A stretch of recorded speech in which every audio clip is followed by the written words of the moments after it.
खजूरी का पेड़ कहते हैं इसको, और ये हाथी का बहुत फेवरेट होता है। तो हाथी उसको खाना बहुत पसंद करता है। कई बार उसके ब्रांच को भी वो डाउन करके अपने जो उसके टस्क होते हैं उससे कई बार बार को भी पील ऑफ कर लेते हैं। तो ये वाला, तो इसमें काफ़ी बहुत ही जूसी मटेरियल होता है, तो उसको बड़ा पसंद है। जैसे हम लोगों को जैसे लिक्विड चीज़ है तो वो उसकी पानी की कमी को दूर करता है।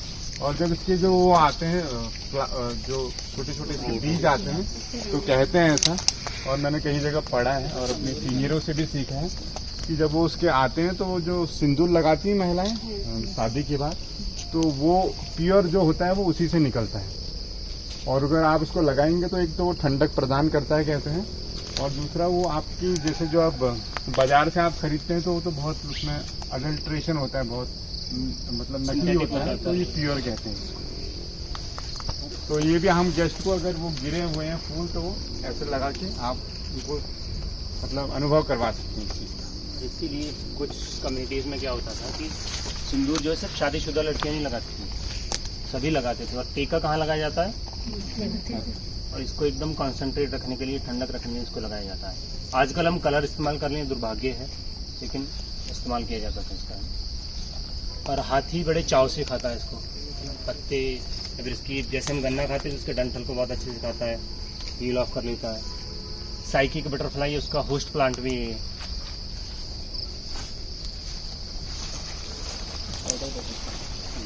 तो सर जो एक चीज़ और क्वेश्चन है, जो आपने कहा ना होस्ट प्लांट है, तो जितने भी हमारी बटरफ्लाई की फील्ड गाइड बुक है तो उनमें होस्ट प्लांट भी मेंशन है या नहीं है? तो मैक्सिमम अब अगर मुझे ये सीखना है कि होस्ट प्लांट, जैसा आपने कहा होस्ट प्लांट है, तो ये एडिशनल है कि आपने और कितना सीखा? तो होस्ट प्लांट के लिए तो ये जो टर्मिनोलॉजी है ना कि वो बड़ी टफ है हर किसी को। अब जैसे आपने कहा कि फाइकल्स रैम्पी इसका नाम है, तो अभी कई लिखने में मिस्टेक है, फिर याद करने में वो है, तो वो आपने कैसे मतलब ग्रहण किया, सीखा?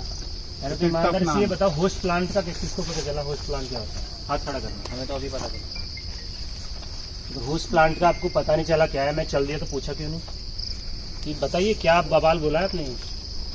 बोलना चाहिए ना, कैसे सीखोगे?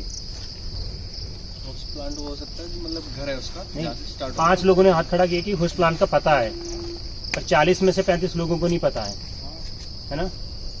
तो पूछोगे नहीं तो सीखोगे कैसे? देखो, सबसे पहले मैंने कहा ना आपको, ये हेजिटेशन मिटानी पड़ेगी।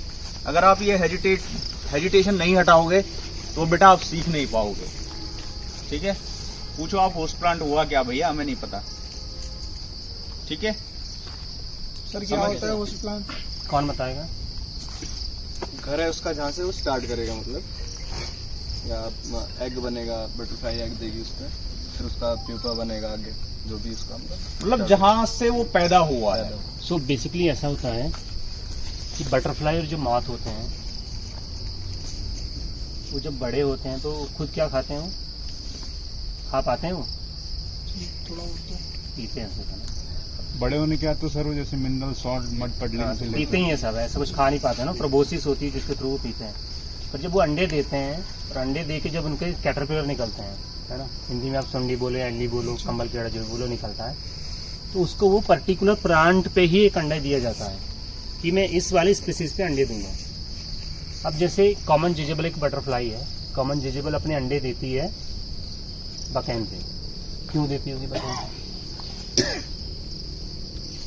उसने इस पे क्यों नहीं दे दिया? तो बड़ा मीठा है, तो फीड अच्छा मिलता हो जो उसके हिसाब का होगा। बकैन पे इसलिए देती है। और उस बटरफ्लाई को आप देखोगे बड़ी चमकती धमकती होती है, पीली होती है, एकदम पीछे रेड होता है। तो एवोल्यूशन का जो सिलेक्शन है, नेचर का जो सिलेक्शन है, वो बड़े बड़े यूनिक तरीके से हुआ है, बड़े मज़ेदार हुआ है। तो जितने भी ऐसे स्पीसीज हैं जो बिटर प्लांट पे अपने अंडे देते हैं, उनका कलर एकदम चमकता होता है। और चमकने वाला अगर नेचर में हुआ तो दूर से दिखेगा। तो आप दूर से दिख रहे हो तो आपके सर्वाइवल के लिए उतने ही कम है।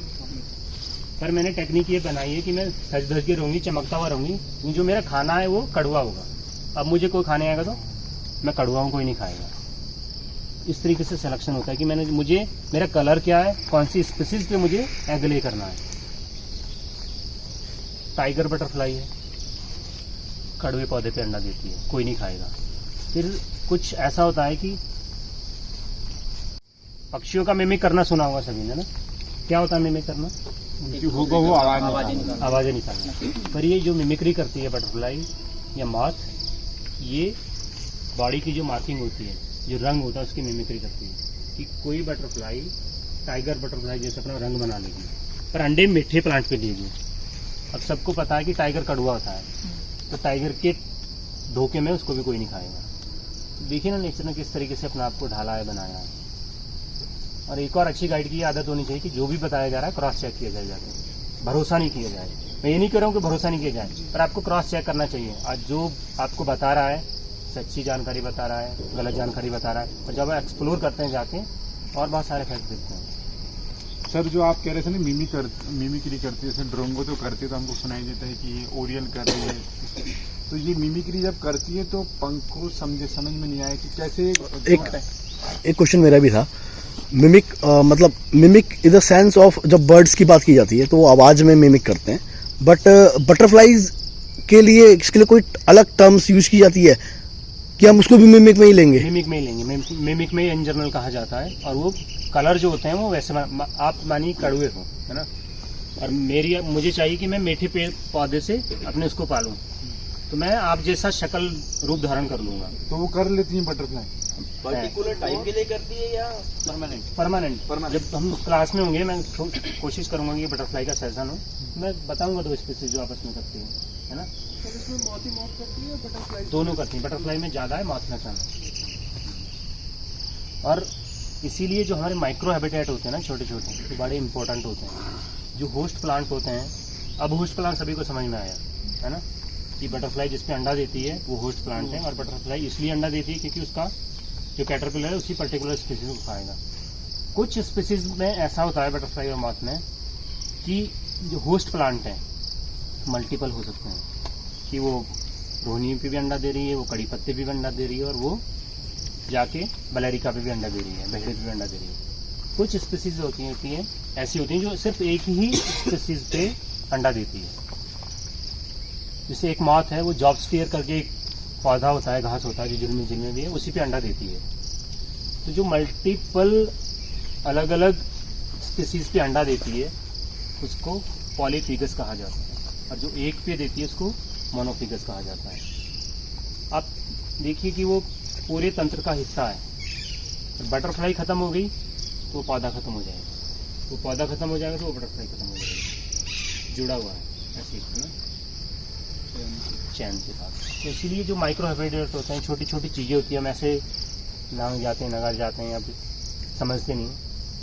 आप भगवान को मानते हो, अल्लाह को मानते हो, वाहेगुरु को मानते हो, जिसको भी मानते हो, या सिर्फ आप सृष्टि को मानते हो, जो भी चीज़ को यहाँ पे पैदा किया गया है कोई मकसद है उसके पीछे। भी आपके ऊपर कि आप उसको कैसे ग्रहण करते हो, आप उसको कैसे देखते हो। आप सांप को कैसे देखते हो, दुश्मन देखते हो या दोस्त देखते हो। हाथी को आप कैसे देखते हो, है ना।